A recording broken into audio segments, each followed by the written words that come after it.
경남 지역 이슈를 집중 분석하는 헬로 이슈 토크 시작합니다. 고금리 불경기가 지속되면서 도내 건설사들의 위기 상황을 최근 이슈 토크에서 분석해 드렸는데요. 벼랑 끝에 내몰린 건 비단 건설업계뿐만은 아닙니다. 지난 1월 1일 발표된 표준지 공시지가에서 경남의 지가 상승률이 전국 평균에서 볼 때 최하위 수준으로 결정 공시돼 도민들의 한숨소리가 깊어지고 있습니다.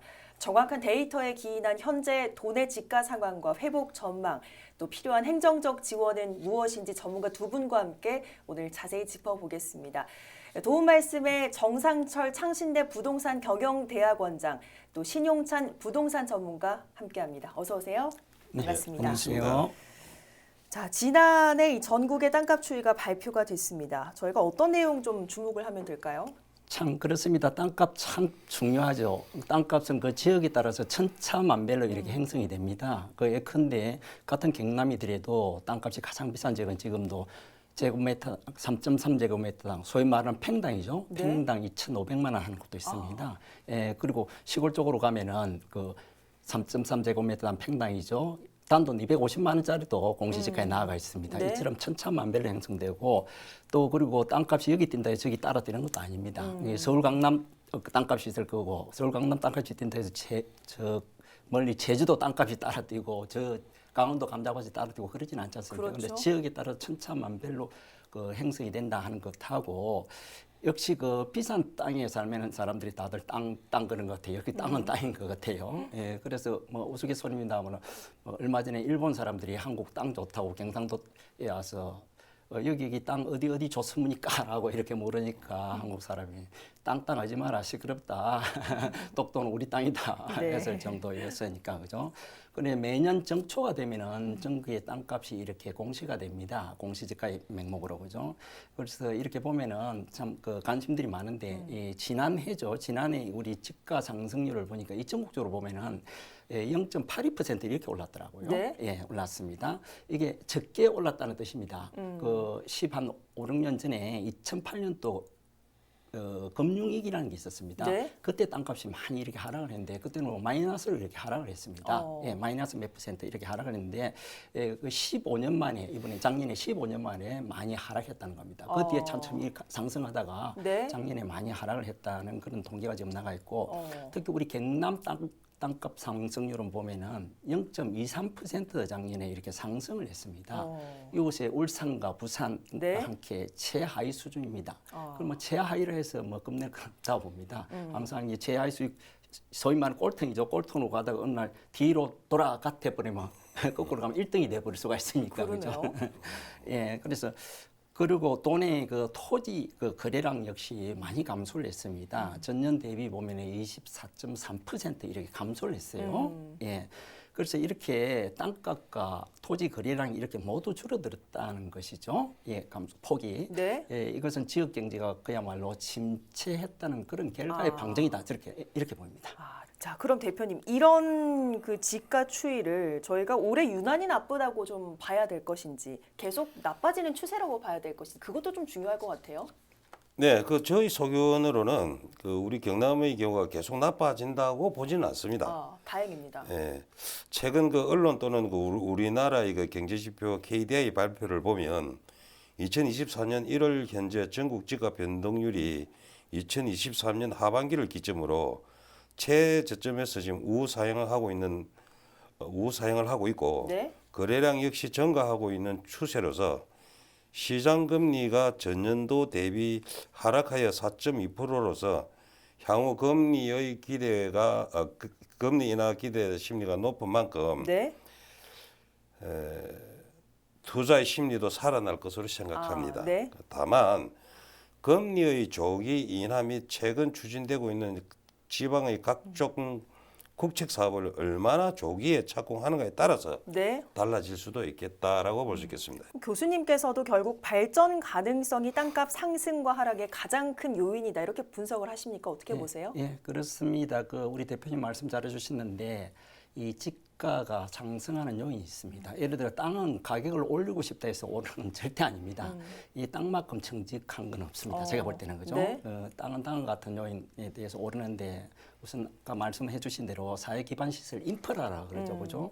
이 가치인 땅은 당연히 땅값이 오르게 돼가 있습니다. 그게 도로나 항만이나 또 공항, 철도, 지하철, 뭐 역세권 이런 데는 땅값이 오르는 거죠. 그죠? 네. 그런 인프라가 갖춰진 지역 또 그리고 대기업 기업이죠, 그죠? 네. 이 기업이 땅의 가치를 오르게 하고 지역 개발에 순풍을 달게 만들어줍니다. 기업이 오니 일자리가 오기 때문에 사람이 모이들기 때문에 네. 그렇죠, 그죠? 그다음 산업단지, 뭐 공장이나 지식산업 관련 이런 시설이 모여야 됩니다. 공업단지나 그 국가산업단지 이런 게 모이면 그 지역은 땅값이 오를 수밖에 없고 뭐 시설이죠, 기관 이전이나 뭐 이런 국책연구소 이전 같은 걸 통해 가서 그 지역의 땅값이 오를 수밖에 없습니다. 특히 그 관광 개발을 통해서 땅값이 많이 오릅니다. 저기 개발된다 하더라 하면 네. 땅값이 오르게 돼가 있어요. 아까 제가 말씀드린 디트로이트 같은 경우도 그런 네. 케이스고 지금 남해안 관광벨트 사업도 그런 케이스가 될 겁니다. 앞으로.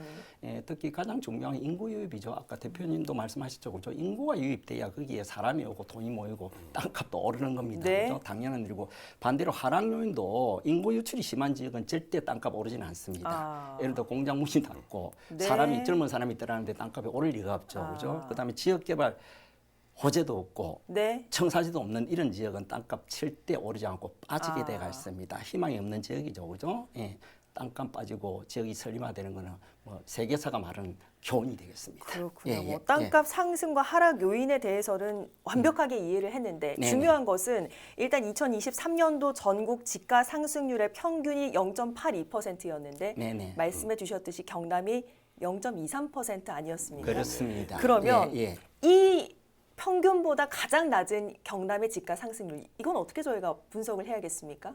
저희가 그럼 그래. 굉장히 낮은 이 상승률 예. 지역에 호재가 없다고 봐야 되는 겁니까? 그렇습니다. 어떻게 봐야 됩니까? 지역에 개발 호재가 별로 없으니까 땅값이 뛸 이유가 없죠. 쉽게 말해 큰 호재가. 그리고 지역에 개발 호재가 있으면은 돈과 사람이 몰려오게 돼 있으므로 집값과 이 땅값이 뛸 수밖에 없는 거죠.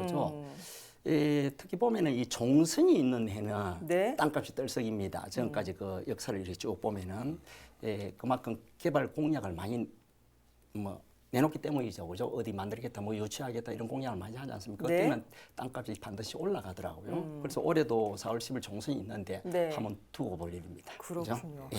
자, 뭐 어쨌든 작년에 이 집가 상승률은 경남이 좀 전국 하위권을 맴돌았는데 그래도 경남의 경제 지표 앞으로 좀 달라지지 않겠습니까? 단기적으로는 아니더라도 장기적으로 볼 때 집가 상승에 영향을 줄 가능성은 없을까 저희가 좀 짚어봐야 될 것 같은데 뭐 최근에 보자면 우주항공청 특별법도 국회를 통과했고 좀 네. 상승 요인은 있지 않습니까? 어떻습니까? 어떻게 보세요? 네, 그 먼저 결론부터 말씀드리면 우리 경남은 희망적이라고 볼 수 있습니다. 우리 경상남도 이거 방위산업, 뭐 원자력, 우주항공 등 신성장 동력 산업을 육성한 결과 기업의 그 생산과 소비가 선순환에 지난해부터 경제 지표가 우상향 곡선을 그리고 있는 것으로 나타나고 있는데요. 네. 특히 이번에 경상남도가 중추적으로 추진하고 있는 남해안 아일랜드 하이웨이 한산 대첩교의 그 기반 시설에 대해 오래 전부터 정부의 건의를 해왔으나 이번에 예비적 타당성 검토를 면제를 받음으로 해서 네. 남해안의 해안 관광 산업과 미래 성장 동력의 핵심적인 역할을 할 것으로 기대됩니다. 그런데 그러나 우리 경남의 최대 도시인 창원 특례시의 개발 제한 구역을 언급하지 않을 수가 없는데요. 네. 다른 도시처럼 접근성이 좋은 도심에 개발할 땅이 있는데도 불구하고 기업들이 개발 부지 부족으로 다른 광역시로 사업을 옮겨가는 것을 보면 경남인의 한 사람으로서 참 매우 안타깝게 생각하고 있습니다. 근데 때마침 오늘 중앙일보 기사를 보면 정부가 비수도권의 중심으로 네. 그린벨트를 대거 해제하여 첨단 국가 산업단지 육성 등 지역 경제 활성화를 위해 기업이 입주할 수 있도록 토지 규제 개선의 세부안이 거의 완성 단계에 되어 있다는 기사가 나왔습니다. 제가 이 부분에 대해서 사실관계를 지금 확인 중에 있습니다. 네. 아마 이 부분은 사실인 것 같습니다. 그래서 앞으로 우리 경남은 특히 경남 중에서도 우리 창원시가 네. 제일 큰 도시이기 때문에 이런 개발 제한구역이 해제되고 한다면 발전은 집가 상승 및 발전은 무궁하리라 봅니다. 예. 다행입니다.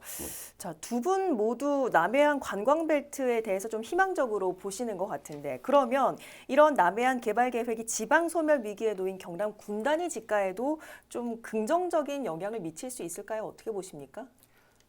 예, 그렇습니다. 작년에 그 경남하고 방금 말씀하신 대로 부산하고 전남하고 세 개 그 지자체가 힘을 합치고 또 거기다 국토부, 해수부, 문체부, 농림부 등 정부도 이렇게 협약을 했죠, 같이 그죠? 그 가시적 성과를 내기 위해서 노력 중에 있습니다. 용역 추진비도 지금 한 7억 정도 이렇게 조성을 하는 것 같는데 국토부가 1억 하고 이 세 개 지자체에서 2억씩 해가지고 6억 이렇게 아마 7억 조성을 하는 것 같습니다.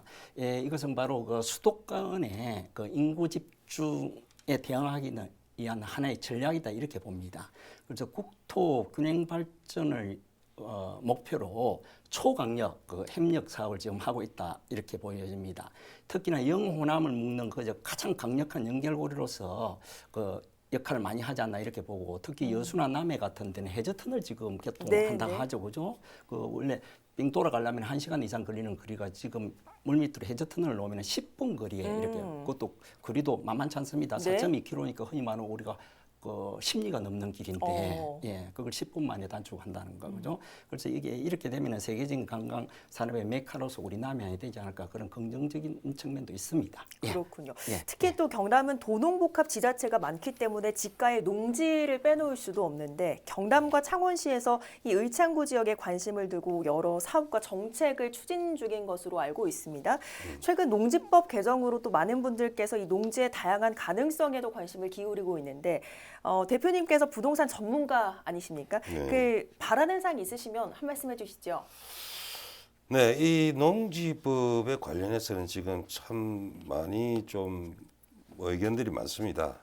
그 우리나라 농지는 그 원칙 그 경자 유전의 원칙에 의해서 1996년 12월 12일 날 농지법을 공표하여서 96년 1월 1일 시행을 기준으로 현재까지 27차례 개정이 되었으나 개정이 될수록 좀 그동안은 좀 완화되는 내용이었습니다.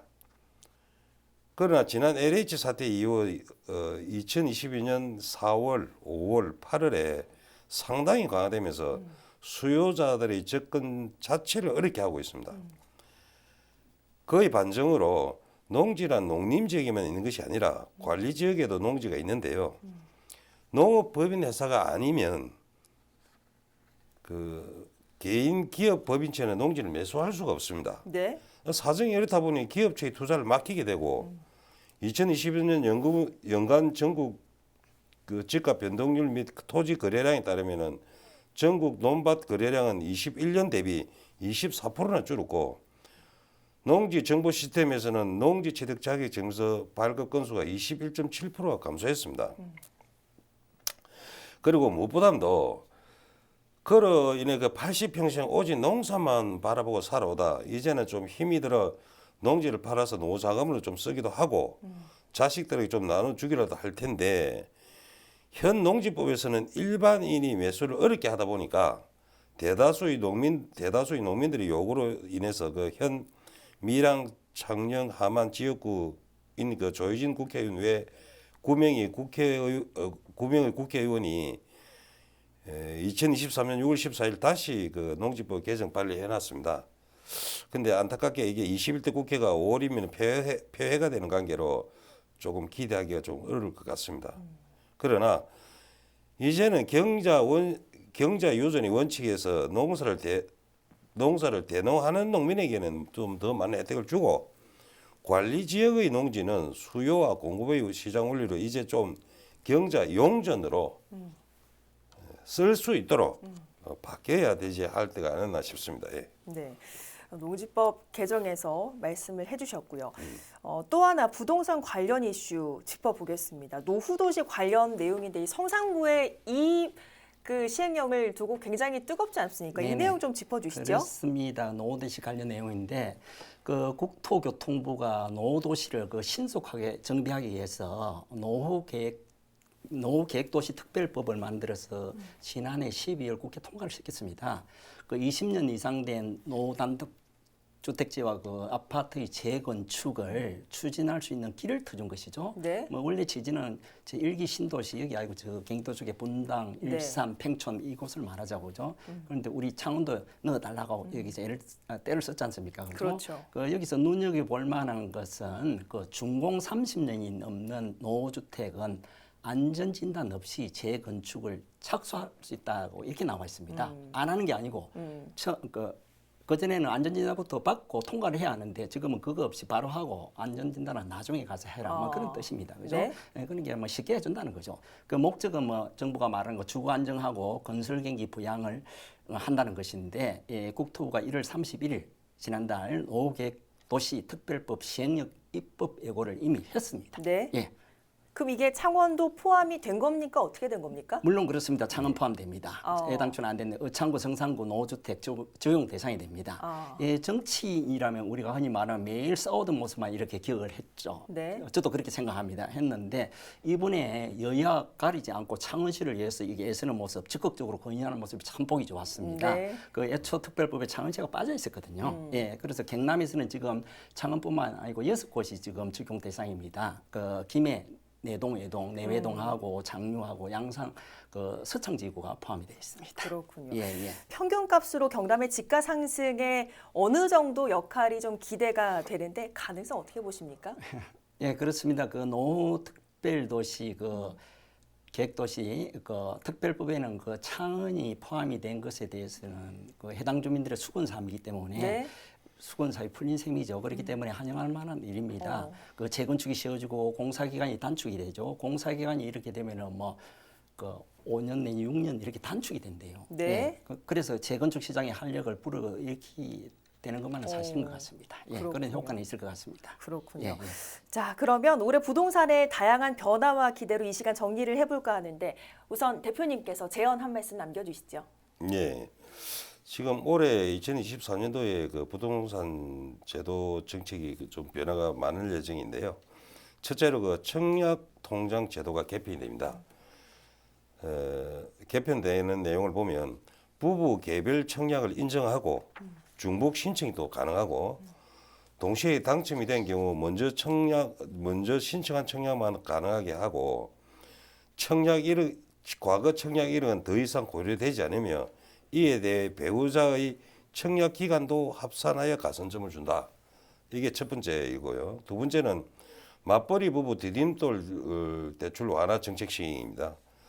소득이 대폭 상향 조정되어 연소득 1억 3천만 원 이하인 경우 주택 매매가의 9억 이하 주택에 대해 최대 5억까지 대출이 가능해집니다. 세 번째로 세제 개정에 관한 변경 사항도 눈여겨봐야 할 것 같습니다. 자녀 공제와 공제 대상에 손자녀가 추가되어서 가족들에게 세금 혜택을 더 많이 줍니다. 이런 부분은 상당한 변화가 예상되는 바 기대를 많이 해야 될 것 같습니다. 그렇군요. 자, 교수님께서도 한 말씀 남겨주시죠. 예, 그렇습니다. 부동산은 그 기대 심리가 중요하죠. 특히나 그 정부 정책은 굉장히 중요합니다. 예, 따라서 그 지금까지는 수도권 1국 체제에서 부동산 정책이 많이 시행됐는데 그 지금부터라도 그 지방을 위한 그 부동산 정책을 좀 이렇게 정부가 생각을 했으면 좋겠다고 이렇게 생각을 합니다. 사실 그 국토의 균형 발전 차원에서 꼭 필요합니다. 이것은. 예, 그래서 지역 개발이 필요하다는 뜻이죠. 그죠? 예, 지자체와 그리고 정치권이 모두가 손을 잡고 지역을 위해서 이렇게 부동산 정책을 좀 피해 줬으면 고맙겠다는 말씀 드리고 싶습니다. 네, 알겠습니다. 두 분 말씀 오늘 고맙습니다. 감사합니다. 네, 오늘은 정상철 창신대 부동산 경영대학원장, 신용찬 부동산 전문가와 함께했습니다. 함께해 주신 여러분 고맙습니다.